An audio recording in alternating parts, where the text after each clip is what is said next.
ఈరోజు మరి కంకి, తడ్కల్ వివిధ గ్రామాలలో, మండలంలో ఉన్నటువంటి పలు గ్రామాలలో మరి ఈ మద్యం అమ్మకాలు, ఈ బెల్ట్ షాపుల ద్వారా ప్రజల జీవితాలతో పోరాడుతున్నటువంటి ఈ బెల్ట్ షాపుల యొక్క వాళ్ళు వాళ్ళు చర్య తీసుకోవాలి.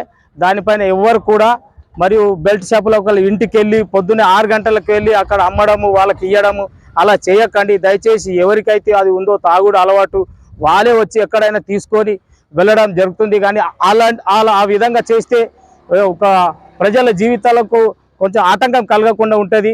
మరి మీరే ఇట్లా స్వయంగా వాళ్ళ జేబులో పెట్టినట్టు, ఇంటికి పోయి వాళ్ళ జేబులో పెట్టినట్టుగా అనిపిస్తుంది. మరి దయచేసి అలాంటివి చేయకుండా బెల్ట్ షాపులకు మీరు ఆటోల పైన వాళ్ళకు ఇచ్చి, దుకాణాలకు ఇచ్చి మరి వాళ్ళ జీవితాలతో ఆడుకోవద్దు, వాళ్ళకు ఎంతో బానిసంగా చేయకండి. దయచేసి ఇలాంటి ఎన్నో ఘోరాలు చూస్తున్నాం మనం. ప్రతిరోజు పేపర్లలో, టీవీలలో ప్రతి దాంట్లో వస్తున్నాయి.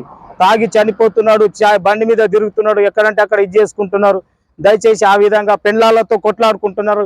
కుటుంబాలు ఎన్నో కలత చెంది ఎన్నో ఆ సారా వలన అలాంటి ఆ మద్యం వలన సేవించి ఇంట్లో పిల్లలకు చూడకుండా, ఎవరిని చూడకుండా సంబంధాలు తెగిపోతున్నాయి.